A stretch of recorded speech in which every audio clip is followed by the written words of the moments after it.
Good morning, this is Daniel Brown, and you're watching latest Global News TV. Today, we delve into a significant shift in Ukraine's strategy as President Volodymyr Zelenskyy confronts the harsh realities of the ongoing conflict with Russia. President Zelenskyy has recently adjusted his rhetoric about the war's resolution, openly admitting that Ukraine's military lacks the strength to drive Russian forces out of occupied territories entirely. Let's dive into the footage. Are we seeing the start of a path towards the end of war? After nearly 3 years of fighting, death and destruction, Ukraine's president has admitted reluctantly that his country may have to relinquish territory to Russia. In an interview with a French newspaper, he struck a thoughtful tone. We cannot give up our territories. The Ukrainian constitution forbids us to do so, but we do not have the strength to recover them. We can only count on diplomatic pressure from the international community to force Putin to sit down at the negotiating table. He's come to Brussels, the heart of European diplomacy, to meet NATO and EU leaders. I think it's a very good opportunity to speak about security guarantees for Ukraine for today and for tomorrow, as you said. Well, almost everything said. But it's really very important that to use these 2 days in Brussels to meet with all our partners.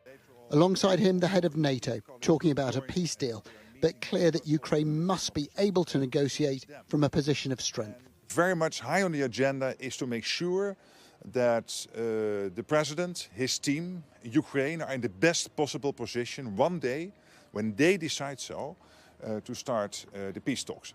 Crimea and the Donbass are the areas Zelenskyy would surely have to give up. It might sound a simple solution, but to many Ukrainians, the idea of ceding territory is now unpalatable. The Foreign Secretary is here for this vital meeting. He told me the Ukraine would continue supplying weapons to bolster Ukraine's defences. I do not see Putin at this stage ready to negotiate. What I see is him firing more missiles, is him sending more young men to their slaughter, is him wanting to divide European allies at this time.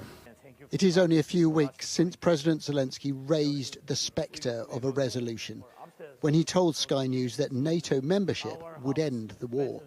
If we want to stop the hot stage of the war, we should take under NATO umbrella the territory of Ukraine that we have under our control. That's what we need to do fast. And then Ukraine can get back the other part of its territory diplomatically. He won't get that, not immediately anyway, but he is getting diplomatic heft. Today, Keir Starmer and Donald Trump spoke on the phone, Ukraine high on their agenda.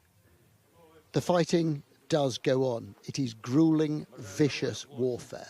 A ceasefire is a tempting prospect, but it's only that at the moment, a prospect. This stark acknowledgement marks a turning point in his leadership and coincides with the impending transition of power in the United States as Donald Trump prepares to return to the White House. The incoming US president has boldly claimed he could end the war within 24 hours, though specifics remain vague. What's clear is that his approach will diverge significantly from that of Joe Biden. Mr. Trump has already hinted at opposing Ukraine's use of American long-range missiles against Russia, moves suggesting that US military aid to Ukraine decrease or cease altogether. For President Zelenskyy, these shifts demand swift adaptation. While his administration found President Biden's policies predictable and consistently critical of Vladimir Putin, Trump's unpredictable nature could present both challenges and opportunities for Ukraine in its dealings with Moscow. The new US president is unlikely to want to appear weak if he pushes for a resolution, potentially giving Ukraine leverage in negotiations. In a noticeable shift, Mr. Zelenskyy has revised his stance on how the conflict might end. Previously, any negotiations with Moscow were contingent upon the complete withdrawal of Russian forces. However, he now acknowledges what many in Ukraine and its Western allies have long understood: Russia's entrenched positions are unlikely to be dislodged under current conditions of limited Western support and Ukraine's military capacity. In an interview with Sky News, Mr. Zelenskyy suggested a new framework for peace. For the first time, he emphasized securing NATO membership for territories still under Ukrainian government control, with the aim of reclaiming the rest through diplomatic efforts. Speaking to France's Le Parisien this week, he expanded on this idea, admitting, de facto, these territories are controlled by the Russians.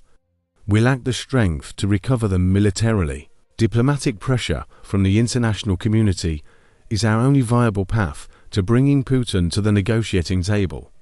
Zelenskyy underscored that the success of any talks hinges not on the personalities involved, but on Ukraine's position of strength or lack thereof. We are neither in a weak nor a strong position, he remarked.